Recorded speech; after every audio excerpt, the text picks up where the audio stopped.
Hey, Chicago. What do you say? Cubs gonna win today.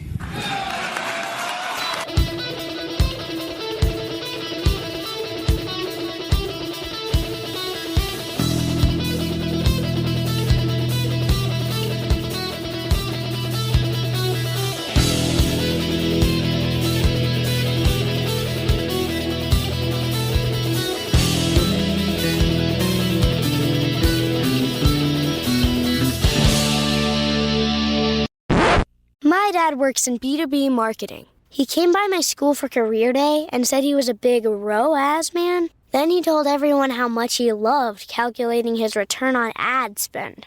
My friends still laugh at me to this day. Not everyone gets B2B, but with LinkedIn, you'll be able to reach people who do. Get a $100 credit on your next ad campaign. Go to linkedin.com/results to claim your credit. That's linkedin.com/results. Terms and conditions apply. LinkedIn, the place to be, to be. Kroger Delivery has one mission: to deliver the freshest food right to your door. That's why our drivers are pros. Our trucks are refrigerated. And when it comes to low prices, we always deliver.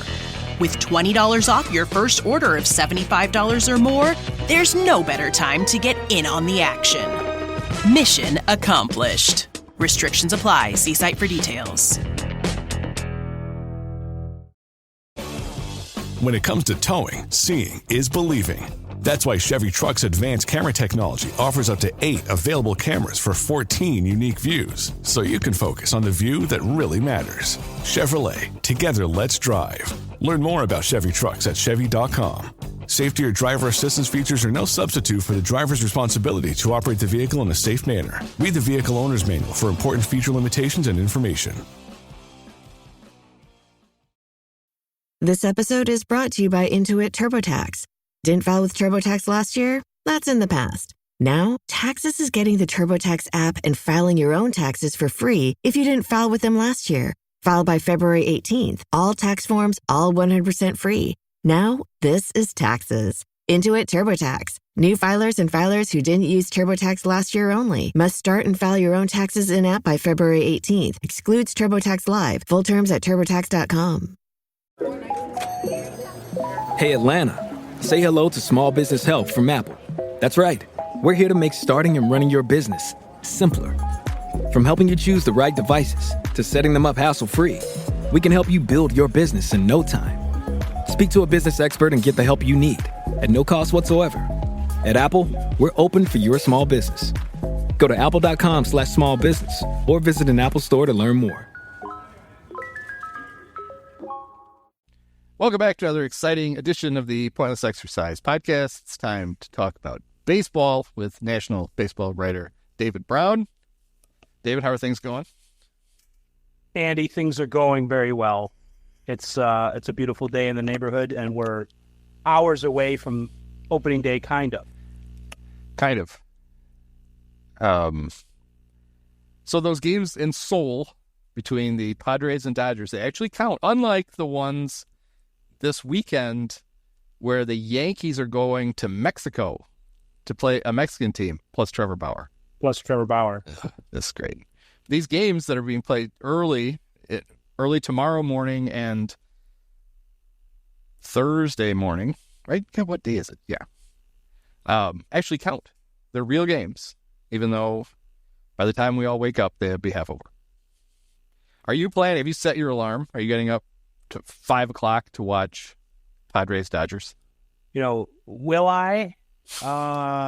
Possibly. Have I set my alarm? Absolutely not. It's about 90 minutes before I usually get up.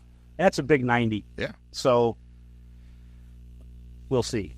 Now, this morning, one of the dogs decided that she really had to pee at 5 o'clock. And so I got up and I let her out. And I thought, well, if this happens again tomorrow, I'll probably just start watching baseball. There you go. And fall immediately to sleep. But the game will be on. I'll count as a ratings point. Now, do we think this is... Obviously, baseball is doing this to try to grow baseball internationally. But is it weird to start your season when about the fewest number of people possible are actually going to be watching your product? Of course, you bring up a point that is really important other times in baseball. You know, we know how much they care about things like that with the World Series and all that. So, I mean, you definitely bring up a good point. They started in Japan a few years ago, did they not? And They did. Similar type time zone type deal where it was not a convenient time for America, but it's not always about America. No, so it's not. The 2000 Cubs opened the season in Tokyo against the Mets. We barely had an internet then. Yeah. I remember I did get up for those. I was rewarded by Kyle Farnsworth starting and getting a win in one of the two games. I don't even remember. I think they won the opener. I don't remember. I should probably look that up, but I don't really care. The 2000 Cubs were a juggernaut. I think they almost won 70 games. It was a great, it's just what you wanted the world to see is the Cubs. But they had Sammy Sosa. So that kind of worked.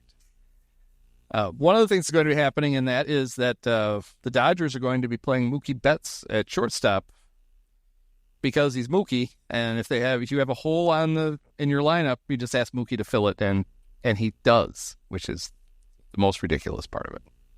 I'm sure the Buck or the Mookie will stop at catcher or pitcher. But other than that, last year, as someone who had him on his fantasy team, I know that he did play some games at short, and so this is not 100% a surprise, right. But it is. The Dodgers probably should have. I don't know why the Dodgers didn't realize that Gavin Lux wasn't a very good defensive player at shortstop. It's not. I mean, he's got some kind of yips right now with throwing, but it's not like he was good before. So they maybe should have addressed this. Well, I mean, the Dodgers sometimes they're like the world's dumbest smart guy. They got all these their bases covered with these different revenue streams and talent streams. But shortstop. I knew we forgot something. So it's a good thing they have Mookie. I mean, if I were the Cubs, I'd start playing Nick Madrigal at short in spring training games just to show him off.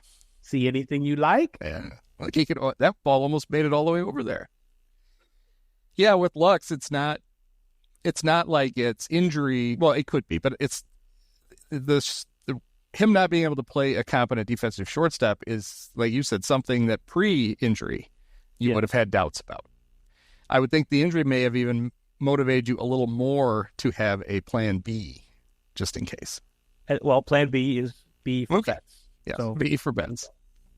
Somebody I saw on Twitter, it was a funny question. Gosh, it was a funny question. I think it was Foolish Baseball, Bailey Foolish.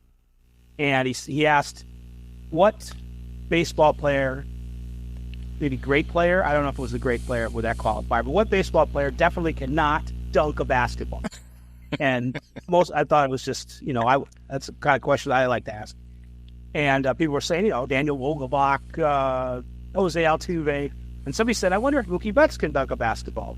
And there's video of Mookie Betts dunking a basketball. It's like, yes, he can. He could probably dunk a bowling ball. He probably has.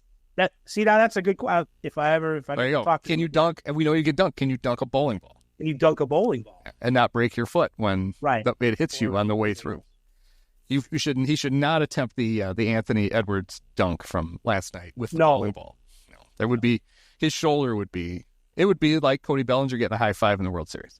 Maybe if we could I don't know what the term is, hole an 8-pounder, get his fingers in there. All right, I'm not sure if I like where this is going. No, it's if he could do that, maybe with the candlepin bowling ball, he could dunk that. That's a shot put, basically, right?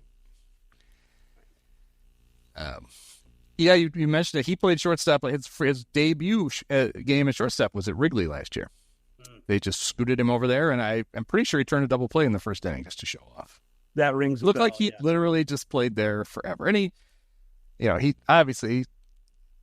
Most of the time, if you're a Major League Baseball player, at least a right-handed one, you probably played shortstop at some point in your life because you were the best player on your team. Yes. That's why it was always so funny back when National League pitchers routinely batted that they were so bad at it. Because these guys hit like 580 in high school. And now they look like they'd never seen a bat before. Like, which end do I hold? Yeah, not that one. Try the other one. That didn't work. I think Mookie gets this from his mom a little bit. I don't know if we talked about this last year. We might have. I talked about it with somebody. Mookie's mom was his coach for a while in Little League. And they couldn't find a team or a league for some reason. And I don't know if that's like was a thing, like a social thing or whatever, where he grew up. But she kind of just did it herself. She became his coach because she couldn't find another person to coach. So he sort of, I think, gets this attitude that, oh, you need somebody to do something? Yeah. I'll go do that. And, it might be just as basic as that he's, it's not too many guys have the athletic ability, but also the confidence to, maybe look like an idiot out there. I mean, even great players can look out of place, and he doesn't. So it's, we're pretty lucky to have Mookie in our universe. He's one of the most impressive baseball players, I think, of my lifetime. Just his ability to play different positions and play them all well, and then he somehow becomes an even better hitter every year. It's right.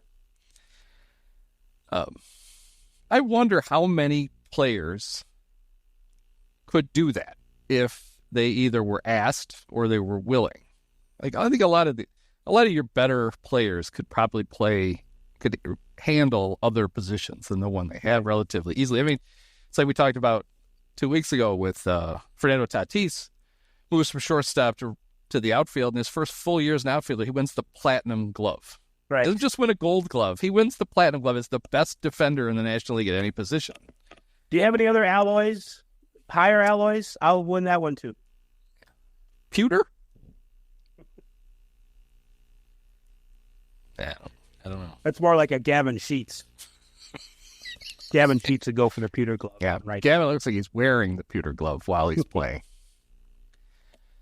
And it does. And some of it, I wonder, is just managers not wanting to put players in uncomfortable positions, because I bitched about it last year just because I like to bitch about things. But Cubs had a game in Milwaukee where they were up 6-0 early, and Nick Madrigal had to chase a pop-up over to the stands and by third base, and he basically it came to crotch level on him, knee high to everybody else, and he bumped into it, and then he limped back to third base, and then he had to come out of the game because he somehow pulled his hamstring. And David Ross, with a full bench, this is like the third inning, decides that the best thing he can do is take his DH, Christopher Morel, and just move him to third. Whoops. So they lose the DH in the third inning. Who cares? They're up 6-0. Michael Fulmer had to take an at bat. Well, they lost. And there were a couple of obvious ways he could have fixed it. The Cubs had a superstar first baseman at the time named Jared Young, who, wow, yeah, he was there for a couple of weeks. He just happened to be there at that. He could have gone and played. He had played first and third at Iowa, neither very well, but he could have gone and stood there next to the bag, and he could have kept the DH. But maybe the most obvious one was Patrick Wisdom was out, so they didn't have their normal other third baseman. But they had a guy in left field, Ian Happ, who for the first several years of his career played all over the infield. Infield, yeah. You couldn't ask him to do that for 6 innings. You didn't ask him to move there for the rest of the season. It's like, all right, Ian, could you play third until about 4:00 today? I don't think I could. So instead, they just lose the DH. It was that kind of lack of creativity. I kind of wonder, like, what new current Cub manager Craig Counsell's sitting in the other dugout was like, look at this dumb shit, just put his DH team in the third inning. I could do a better job managing that team than that guy. They pay me $8 million a year to do that. That's how dumb you get to be their manager. I want to try that for a while. No, I really do. Get his agent, give a call. So that'll be exciting. Cub fan favorite Yu Darvish is starting opening day for the Padres. Dodger fan favorite too. Well, but I don't know. The Cub fans actually, do the Dodgers, they ever forgive him for it turned out that he wasn't tipping pitches. His pitches were being blatantly stolen by the Astros. His Cub fans actually, it was a rocky start with the Cubs. But then Cub fans grew to love you, and they're still mad that he was the signal of the sell-off. He got traded months before everybody else because they didn't want to, have to mail him any checks. So that'll be fun. I can't promise Carl Ravitch and the guys, who I imagine are just going to do the games from their houses again. Is that what they're doing? Or they actually sent him to Korea? Are they just going to pretend like it's those old KBO games during the pandemic? Oh, man. And they're all just going to sit in their spare bedrooms and try to in 3 different states and do the game. There is a precedent in baseball history. Ronald Reagan used to read the. So they installed a telegraph machine in Carl's house, and he's just going to read them to Eduardo and Coney, and they're just going to try to figure out what happened. Why is everybody stopping all the time? No, Carl, stop means it's actually the end of the message. You don't read that part. No. Hee-haw, Merry Christmas, Sam Wainwright. Stop. Speaking of the Padres, sort of, their now former pitcher,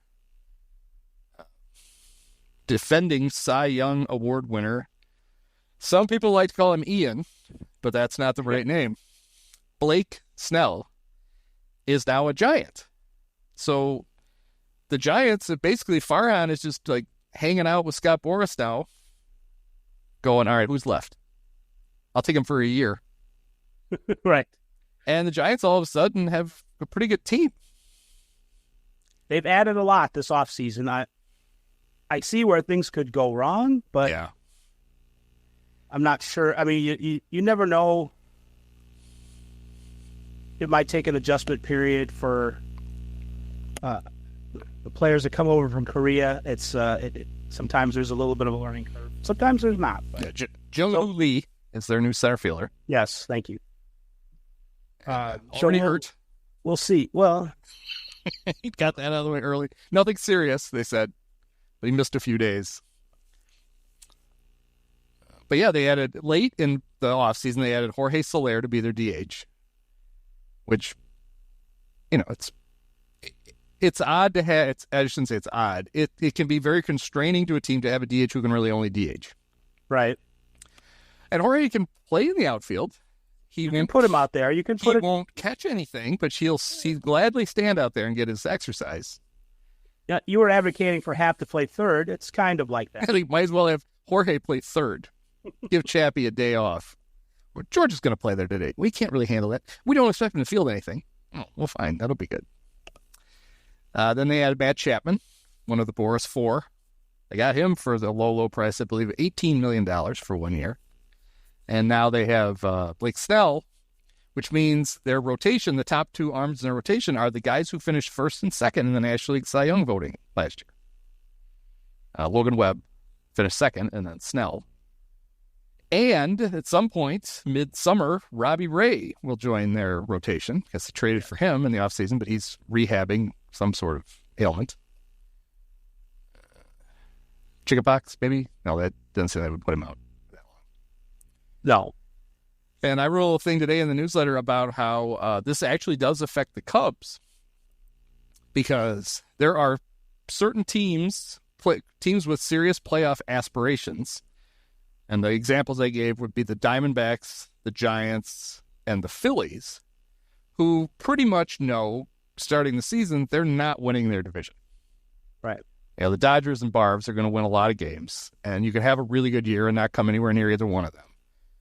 But there are 3 wildcard spots. And now if you're the Cubs, you should win the Central.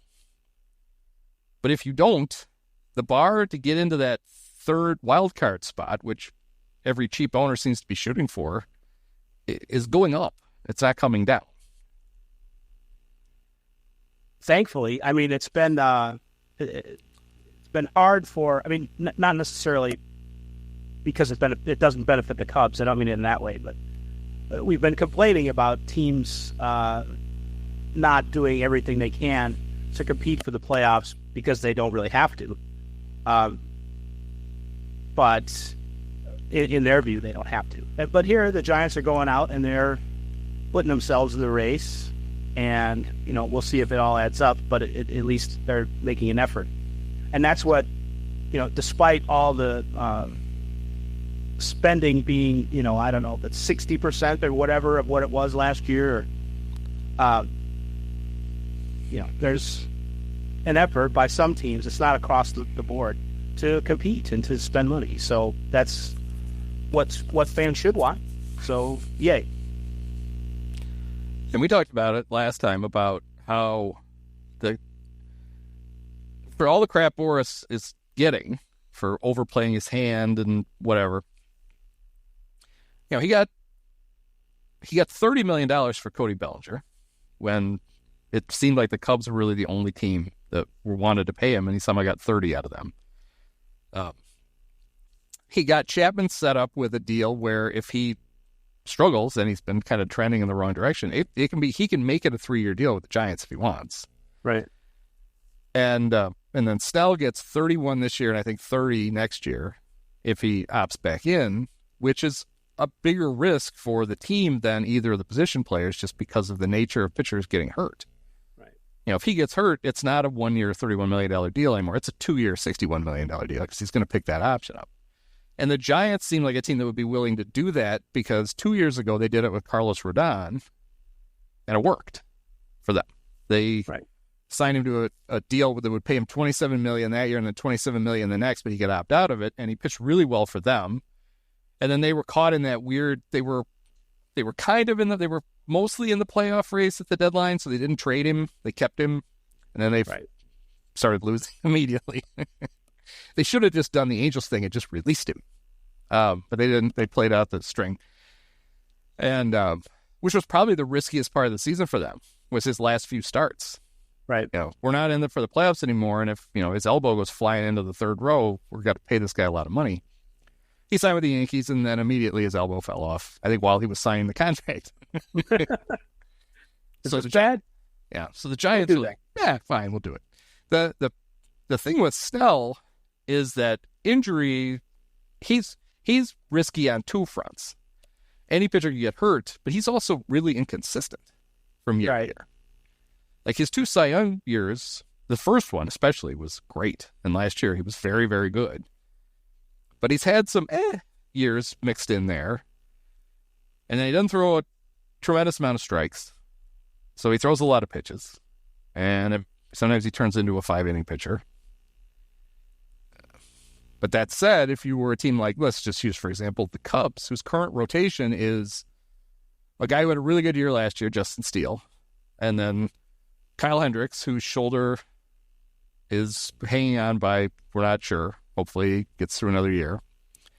And then Shota Imanaga, who has struck out 19 batters in his first 9 2/3 innings in spring training. And also given up 3 homers that are combined distance of about 8 miles. And then nothing. Then it's Jordan Wicks, Javier Assad, Jamison Taillon with a back brace. It kind of feels like that might have been a good move for the Cubs to have made, which is we don't have to give up anything. I guess you do have to give up you lose a draft pick if you sign Snell because he had a qualifying offer. But they didn't do that. But there is still a player available. There's still a pitcher, and a good one, still on the market. And one of the Cub prospect bloggers unearthed a little nugget this last week that may point to why Jordan Montgomery is waiting, if indeed he is waiting and just hasn't gotten an offer that he really likes, to sign his contract. Because he was traded last year, there's no qualifying offer on him this year. But a team that signs him, say he signs the same kind of deal that Snell did, at 1 year with an option, if he opts out, then that team can put a qualifying offer on him. He's effectively making himself a free agent, which means you can put the qualifying offer on him. Right. He's going to turn it down. It's going to cost draft pick.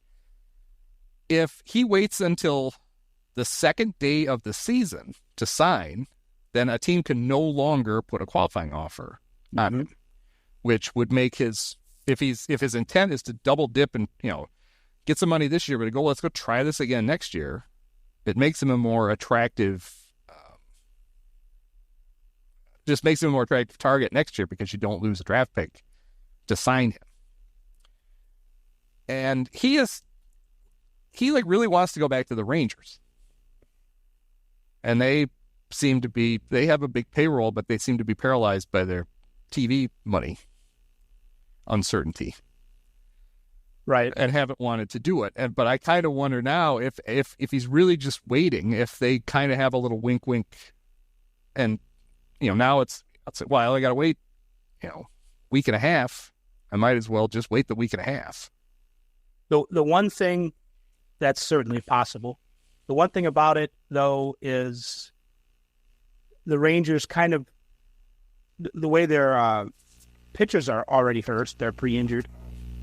They kind of need help now. Yeah. They're getting help later in the season. Now, it's not going to be that long of a wait, but you'd also think that they would be interested in establishing somebody that they could have brought in already that's going to, you don't have to worry about like a lag time or ramping up or anything like that, and they can just put them out there because they already have pitchers that aren't pitching. So, but no, you're right. It very well could be that that window closed for them. Right. That they're like, okay, by the time we get you and we get you ready to pitch and we do all this other stuff, we're going to have Max and Jacob, getting ready to come out and get and pitch and then suffer their next injuries. We're all looking forward to. But it's not like there aren't teams that need pitchers. It could be the Yankees, obviously. That's a team that, apparently had a longer-term deal on the table for Snell that he turned down, and then they made a big show of leaking to the media that they pulled. By the way, he didn't pick the Giants over us. We didn't want it. Well, the short-term deal, especially, I think, wasn't it going to hurt their luxury tax issue and make it more like an $80 million deal? Yeah, that was the supposedly a $40 million 1-year deal for Snell would have cost them $84 million. But it's the Yankees. It's not like they don't have it. I know. I mean, a $30 million deal would only be like 60-some. I mean, that's a bargain by comparison. Might as well give that to their former pitcher, Jordan Montgomery. These New York prices, come on. He's like, remember the last time I played here? I made $2 million. Now look what you got to pay me to bring me back. That's okay. They have Marcus Stroman, who turned out a chance to start on opening day. So that's good. Oh, did they offer it to him? I didn't hear that. He said they did. Oh. But he would have had to have changed his it wasn't as bad. The headline made it look like, oh, there's Marcus being Marcus again. He's in line to start the home opener. Yeah. And he basically said, well, that would be really cool. I'd like to start the opener at Yankee Stadium, and we'd have to change everything right now to try to back him off to get him lined up. He's lined up for that home opener spot, and he basically just told him, can't we just stick with this? But it immediately made everybody go, oh, this is what you get with Marcus Stroman. No, I will not go play third base for 6 hours. No, I won't. He would. Yeah, he takes ground balls at shortstop.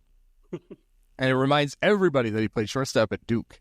That comes out. You can't talk to Marcus for more than 4 minutes before he A, tells you he went to Duke, and then B, he played shortstop there. So. But it'll be interesting if in fact Montgomery signs, if that's really what he's waiting for. Well, I think, you're probably right, at least in that it is sort of a carrot for himself. It's like, well, if I don't get what I want, at least I have this. Maybe it's not first on his list of priorities, but it sounds like, or maybe it's a rationalization or however you want to put it. Well, at least I have this in my bag, if nothing else. Yeah. So that's assuming that he's got an offer that he likes. Otherwise, Boris is probably going to have to settle for like a 6th-round pick from the Steelers for him.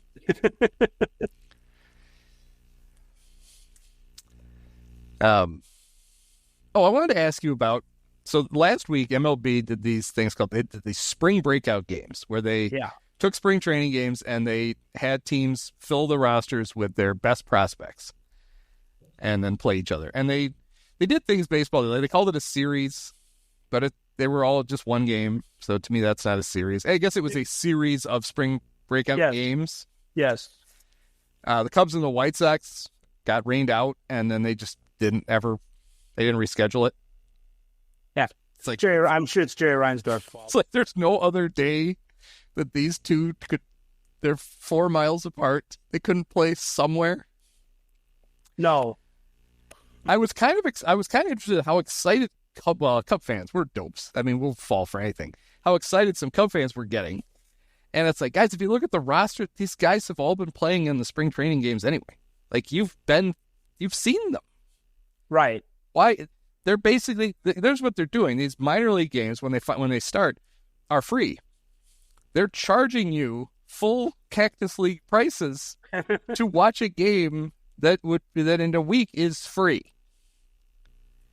Oh, but it's so much different because, well, it's not. I like the idea. I thought it was funny that the Brewers switched their roster at the last minute to get Jackson Chourio in the game.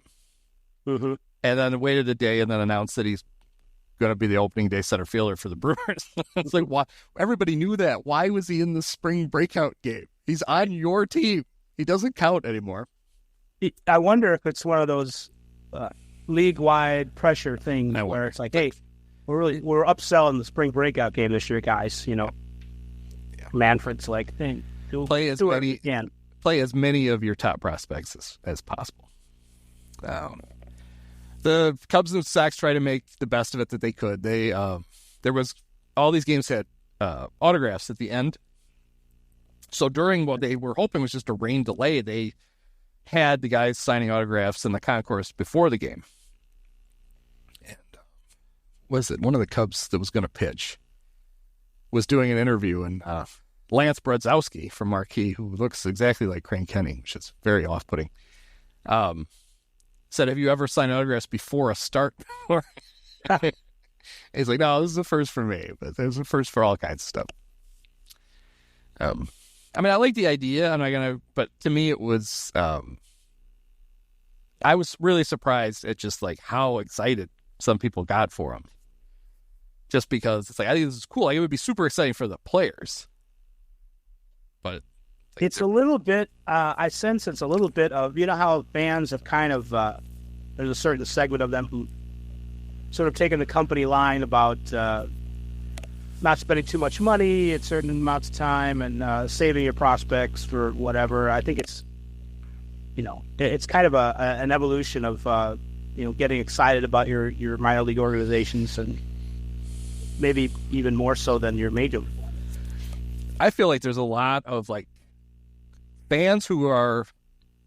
It used to be this really only happened if you like lived in or close to like the minor league affiliate. Yeah, and then you'd see these guys play and you get all, you know, and you brag about how, you know, I saw this guy before anybody else. To me, it has kind of it's like when you find a band and you're a super fan, but then they make it big and now you no longer like that band because they've gone commercial. There's a lot of prospects who it's like the minute the player hits the big leagues, they're off that guy.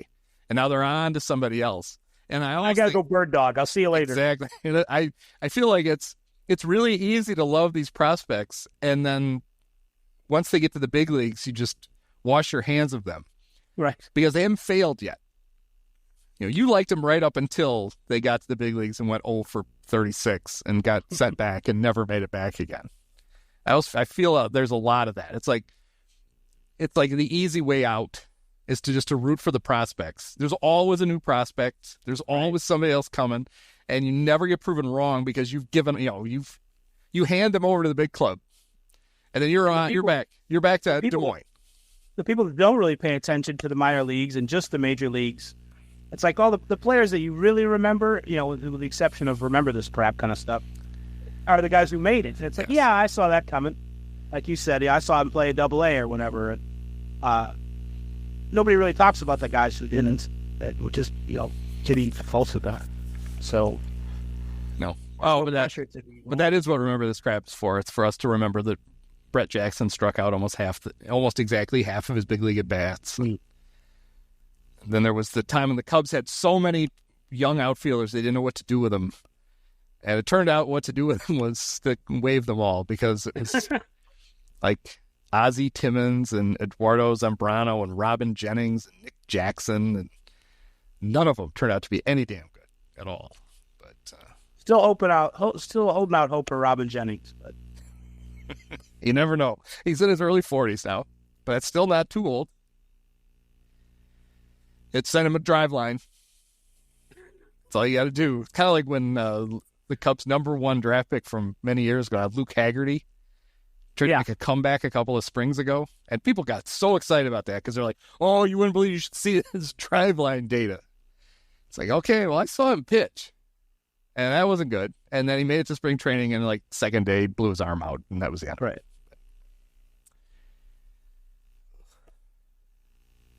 That was the trivia. The Cubs opening day starter got turned into a trivia question.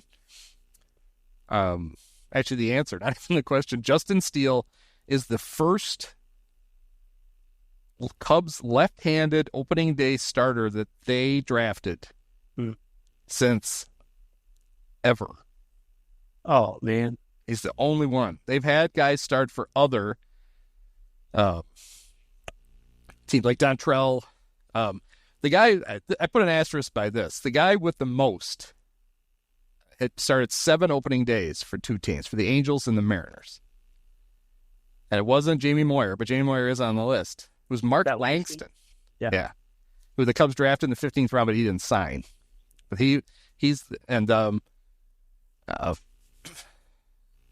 but yeah, and I went through every one and looked at the guys. And it was amazing, like, how many years they would go where none of their left-handed pitchers would get to the big leagues.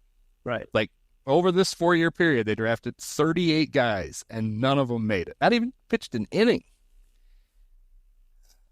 They can't all be Lance Dixon. Nope, they can't. No, Lance started his first big league game like 30 days after he was drafted.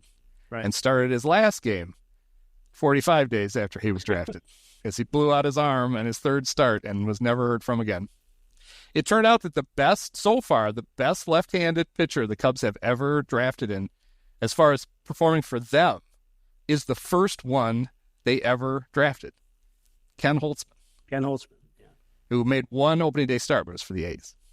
That's because Fergie was hogging all the starts. Yeah, he was. Poor Ken couldn't get an opening day start because Fergie was there. But they went years without a left-handed start. I remember, like in the late 80s, early 90s, they didn't have. They got, I can't think of his name. They got the little guy from the White Sox who finally made a start for him. But yeah, they haven't been real good at developing pitching at all. But it's really glaring that after. Well, this is going to be the 60th anniversary of the Major League Draft this year. Mm-hmm. Next year. This is 50, next year. And the Cubs finally have a left-hand starter that they drafted who starts on opening day. 10 years after they drafted him. So he really rocketed up. Yeah, we already talked about this a little bit, but about the... maybe we've covered it as much as we need to. The idea that because the National League West and the National League East that's where the 2 super teams in the National League are, and the Cubs should win the Central. You really might only have the playoff race in the National League might only be for those 3 wildcard spots. Right. Which I guess is better than nothing, but it's odd. But yeah, it's funny that the Dodgers, we just assume that they're going to win so many games, and they are because they're that good. But then we have a conversation where it's like, well, they don't really have a shortstop. Yeah, usually that's a debilitating characteristic. You build this great roster and go, you know what we forgot? We forgot a shortstop. Was it San Francisco? Who forgot the bullpens when they built the new park? Yeah, it was San Francisco. Yeah. I think, unless I've also heard people push back on that was a well, I would push back on it if I was like in charge of the stadium project and realized at the end of the day, it's like, oh, we didn't put bullpens in this thing. Right. Yeah, that's kind of a similar thing. Okay, so you got rid of some garden territory out in center field, I think, and put the bullpens. Well, who was the Orioles pitching coach that used to grow tomatoes in the? Yeah, I mean Earl Weaver always got the credit, but it was. Was it Ray Miller? Was he out there? Yes, touching the back of his hat to signal to his mom that he was growing tomatoes. Remember that? Yes. He would say hi to his mother, who he knew would be watching every game. But as he walked out for a mound visit, he would touch the back of his hat, and that was his signal to mom. It was like Carol Burnett pulling her ear. That was Ray. Oh, did you see the video from Yankee camp that Joe Torre came out and made a pitching change yesterday? No, I did not see that. Yeah. I guess because they're going to Mexico. It might have been their last. That didn't seem right. It was their last home game. But he was in the dugout, so Aaron Boone sent him out to make a pitching change. Other than the fact that Joe now is officially a senior citizen, he pulls his pants up right under his armpits. He looked pretty good. It might be their last home game just because. Yeah, I mean, they got travel. A week from tomorrow is like the workout day, so maybe they visit an affiliate or two and travel. And well, yeah, we know they're going to Mexico. Right. They got to get there and not drink the water. I wonder if Trevor Bauer will visit with some cartels while he's down there. You guys think you're persecuted. Well, I got a story for you. All right, the last thing I want to talk to you about, because his list is better, but I made fun of Jim Bowden did a breakout players at the end of last season, forecasting ahead to this year, players he thought were due for breakout seasons, and I laughed out loud because he put Bobby Witt Jr. on the list for next year, for 2024. Right. And I thought, holy shit, Bobby, he's going to have to win the Triple Crown to have broken out, because Bobby Witt in 2023 hit 30 homers, drove in 96 runs, and stole 49 bases. If that's not a breakout season for him, I can't imagine. I can't imagine just how spectacular it's going to be. But Jim did us a favor. He has a whole team full of players poised to break out. He got off to a rocky start, I thought, because he started with the catchers, and his first guy, Gabriel Moreno of the Diamondbacks, won the Gold Glove last year. Right. Feel like he's broken out, Jim. I feel like you don't quite understand the concept of predicting who's going to break out. He's a great player. He had a big playoffs, and he didn't play quite all year, right? Right. He had 284 with 7 homers and 50 RBIs. But he did win the Gold Glove, which to me kind of disqualified. His other catcher, Francisco Alvarez of the Mets.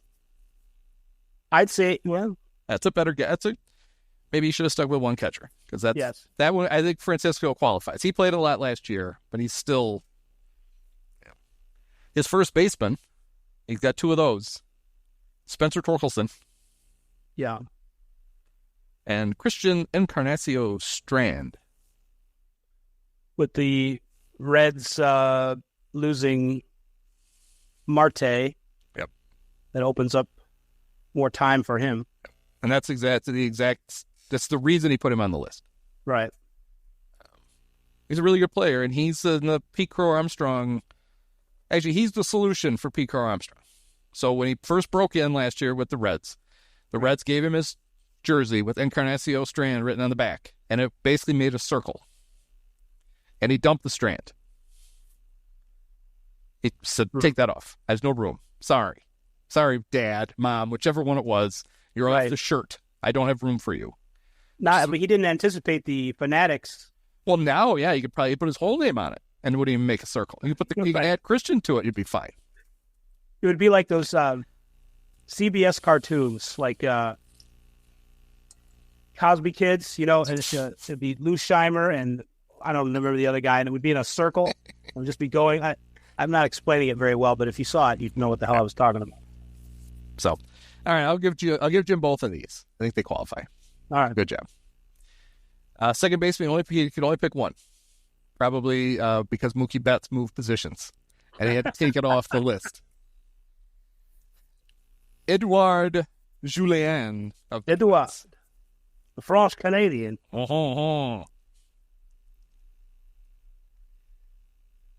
see. He said Exhibit A is his plate discipline, which ranks in the Juan Soto sphere. The Soto sphere. Isn't that thing in Vegas? Yeah. That they project the stuff on the outside, and then U2 does concerts in it, in the Soto sphere? Well, that's cool. I'd like to see the sphere, like, do Juan Soto's eye or something and just freak us all out. Yeah. The only knock on Julien is Jim basically says it's a second baseman. He makes a really good DH. He's been talking about improving his defense, so we'll see. For shortstop, he picked two. I think they both qualify. And he picked the Cruz brothers. Ellie De La and O'Neill. Yeah. O'Neill, 7 homers in spring training already. He's got more homers than David Bodie.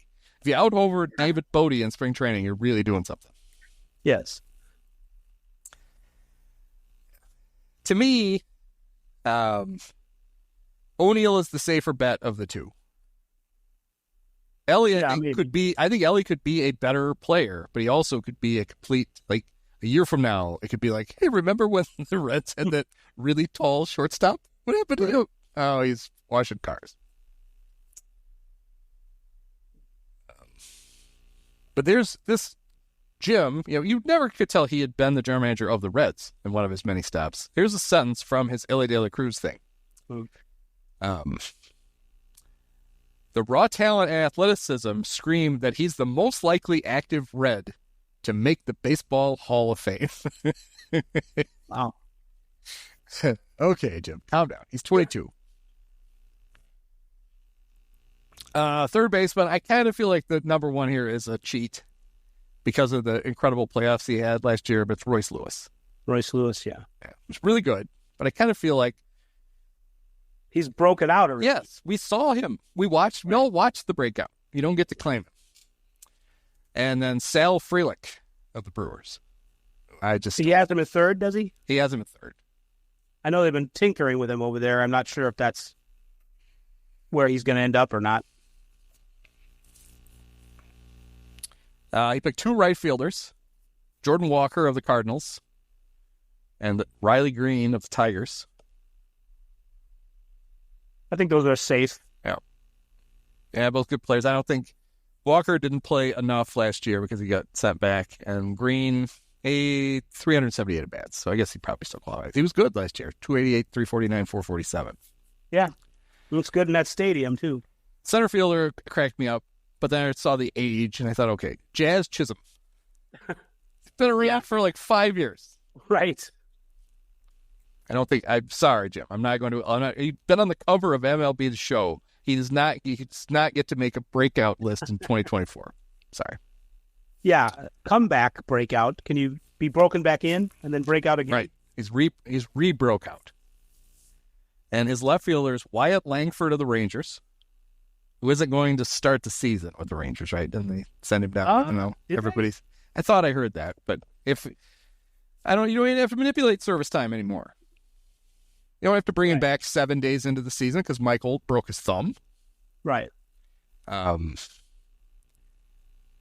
might have misread that. I thought that they were going to start the season without him. And I think bring him up later. That's sort of been like, no matter what he does, that's what we're going to do. We're going to hold him back, but he's just been too good for too long. And I think it's the longer he stays, the bigger chance he has of going north. And that guy I like, Nolan Jones from the Rockies. All right, now wait a minute. Who broke out last year? He broke out. I mean, he definitely broke out last year. Yes, he had almost a full season. He played a little bit with the Guardians and then got traded to the Rockies and then went nuts for the Rockies. So I don't think Nolan counts. The Guardians were like an outfielder who can hit. Right. No, we can't have this. Yeah, so he only played 106 games last year, but he had 297 with 20 homers and 20 stolen bases. Right. Yeah, he's already broken out. Sorry, Jim, you don't get broke him. already. This one, laughable. The designated hitter, he picked Edgar Martinez. No, he picked Eloy Jimenez. What? Yes, Eloy. He's definitely broken out. 27 years old. Yeah. He broke out. He's definitely confused with his own awards here. Yeah, he broke out. He got caught in the net once. He did. Broke his arm. What did he break when he tried to jump over one of the funniest baseball injuries ever? He hurt himself scaling the wall for a home run that was about 80 feet over his head. Right. And left his arm on the other side of the fence. His pitchers, Andrew Abbott of the Reds. Okay. He only pitched 41 innings last year, so we can give Jim that. I'm not going to give it. I don't think I can give him. I'm going to pronounce this guy's name wrong. Because I almost pronounce it Bello, but it's Bayo, Brian Bayo of the Scott Baio. I thought it was Bello. I should not quote this. Lou Merlone doing a spring training game. Lou Merlone doing a spring training game called him Bayo today, and I don't know why. That is how you usually do things in Spanish, but people's names are, Luis Roberts comes along, and that violates the usual tenets of Spanish. So. Okay, if it's Bayo, then I suppose. The only non-baseball thing I remember about Lou Merlone is that a few years ago, during a visit to the booth with Don Orsillo and Jerry Remy, Ben Affleck made fun of Lou, how terrible he is, and had to apologize.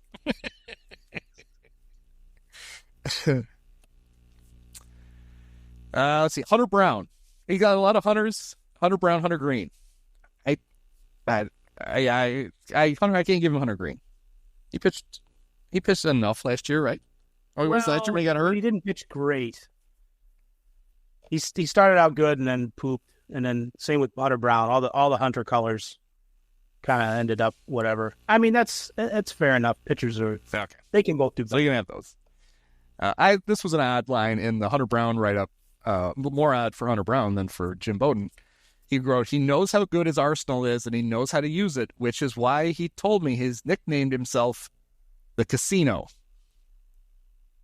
None of that makes any sense. It doesn't make it's poorly written and it's confusing and I don't get it. Yeah. Well, whatever intern Jim read this to and dictated his column to this time. Oh, no. Gotta edit that. I was thinking of Steve Phillips. Never mind. Yeah, a different kind of intern, hopefully.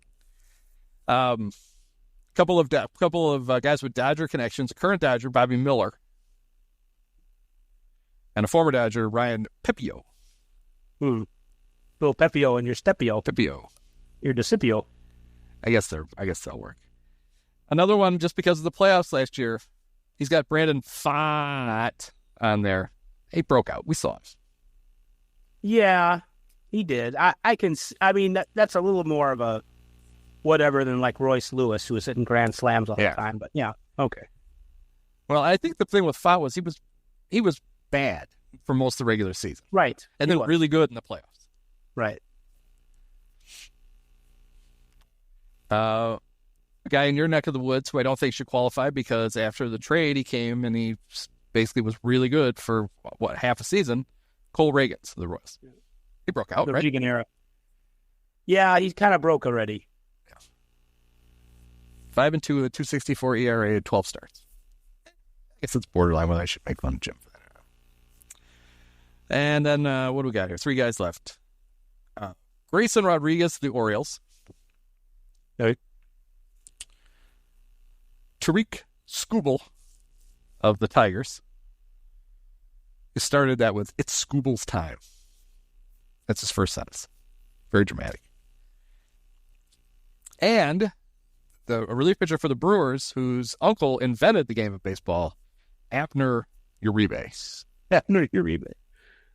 Juan Uribe invented baseball? You mean the former Juan Gonzalez? Yes. The player to be named later? Right. Juan Uribe. All right. Well, I thought that was fun. A couple of egregious ones, I thought. That's what you get. Jim's a very excitable guy. He gets very excited. About guys who broke out already, but they still go on the list, I guess. But Nolan Jones. Yep. I have a similar list. I put this guy. Did you know that the Dodgers have this guy he pitches and he hits? Shohei Ohtani. I put him on the list. Apparently, he's not even going to pitch this year. Going to wait till next year to do that. But yeah, he's gonna break out as a pitcher again, like Eloy. He'll make the list as a pitcher next year for Jim. Yes. He didn't record a single out last year. That's right. All right. Well, thank you. This was fun. The next time we do this, real games will have been played. We'll have actual things to talk about. I'm excited. It's gonna be exciting. All right. Well, thanks, Dave. Okay, Andy. Many of us have herpes. This is rough, but it's also finished. It's fitting. It's got to be done with one of the best games of all time. Just unbelievable. Got to congratulate the Dolan family.